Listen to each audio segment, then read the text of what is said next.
حضرت علی کرم اللہ وجہ ایک جہاد میں بڑے دشمن سے مقابلہ کر رہے ہیں، کبھی وہ غالب آتا تو کبھی یہ غالب آتے ہیں، لیکن حضرت علی یہ بڑے شجاعت والے فاتح خیبر، ایک وار انہوں نے کیا تو وہ ظالم جو ہے نیچے گر گیا۔ اب حضرت علی اس کے اوپر سوار ہو گئے، اب صرف اتنا کام تھا کہ تلوار نکالیں، اس کی گردن ذبح کریں۔ اس ظالم نے حضرت علی داماد رسول کے مبارک چہرے پہ تھوک دیا۔ حضرت علی کا چہرہ سرخ ہو گیا، غصہ غالب آ گیا، فوراً اٹھ گئے اور کہا کہ بھائی کھڑے ہو جا، پھر دوبارہ لڑیں۔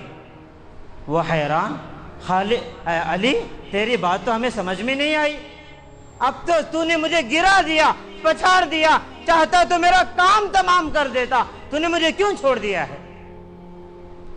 تو حضرت علی یہ صحبت نبی تھے، نبی کے صحبت میں انہوں نے پایا تھا، اپنے دل کو بنایا تھا، سنوارا تھا۔ آج ہم 10 روپیہ بھی اگر کسی غریب کو دیکھتے ہیں، دل چاہتا ہے کوئی دیکھنے والا دیکھے، یہ ہمارے ایمان کی کیفیت ہے۔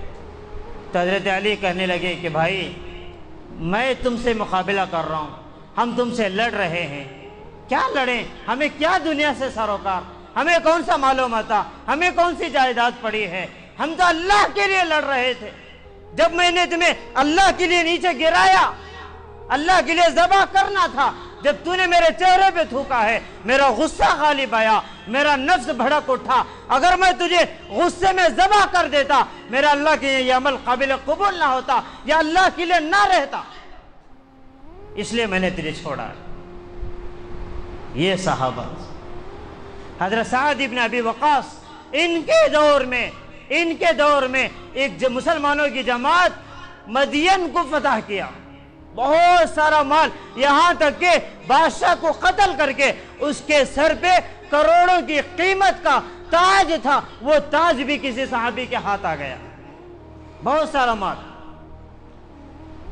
جب جنگ ختم ہوئی تو حضرت سعد ابن ابی وقاص رضی اللہ عنہ نے کہا بھائی مال جمع کرو، جو مال غنیمت ہاتھ آیا ہے سارا مال جمع کرو تاکہ آپ حساب سے تقسیم کریں گے۔ سارے صحابہ جو مال آیا تھا سارا لا کے رکھ دیا گیا۔ ایک دن گزر گیا تو حضرت سعد ابن ابی وقاص نے دیکھا بھئی جنگ میں تو بادشاہ بھی تو قتل ہوا، اس کے سر پہ جو تاج تھا وہ بڑا قیمتی تاج تھا، وہ تاج نظر نہیں آ رہا۔ دوسرے دن پھر اعلان کیا کہ بھئی جن کے پاس جو مال ہے وہ لائے، قربان جائیں۔ ایک صحابی پھٹے پرانے کپڑے، پیروں میں جوتا بھی نہیں ہے، وہ تاج کو اٹھائے لا رہے ہیں اور فرمایا اتنا قیمتی تاج۔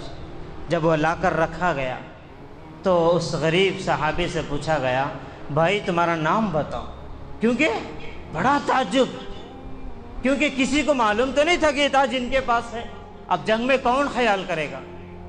چاہتے تو چھپا لیتے، نسلوں کے نسلیں کھاتے، زندگیاں آباد ہو جاتی۔ تو انہوں نے پوچھا بھائی تمہارا نام کیا ہے؟ تو وہ صحابی رسول صلی اللہ علیہ وسلم کہنے لگے میرا نام جان کے تم کیا کرو گے؟ جس نے مجھے پیدا کیا ہے وہ میرا نام بھی جانتا ہے، میرے باپ کے نام کو بھی جانتا ہے۔ تو ان کی آنکھوں میں آنسو آئے۔ حضرت سعد ابن ابی وقاص، کتابوں میں علماء نے لکھا، فرماتے ہیں جب بھی میں دعا کرتا تو ہاتھ اٹھاتا، میرے اللہ وہ تاج لا کے دینے والا غریب جو صحابی ہے، اللہ اگر اس کا وہ عمل تیرے یہاں قبول ہے میری دعا کو قبول فرما۔ میں نے زندگی بھر اس کے سہارا لے کے دعا کی، کبھی میری دعا کو میرا اللہ نے رد نہیں کیا ہے۔ یہ اخلاص۔ اس لیے عزیز دوستو، جو عمل کرنا ہے پہلے دیکھ لیں میں کس لیے کر رہا ہوں، میں کیوں کر رہا ہوں، کس بنیاد پہ کر رہا ہوں۔ کہیں ایسا نہ ہو کہ مال بھی خرچ ہو رہا ہو، جان بھی لگ رہی ہو، صلاحیتیں بھی لگ رہی ہو، لیکن جب اللہ کے سامنے پیش ہوں تو کہیں ہم ناکام نہ ہو جائے۔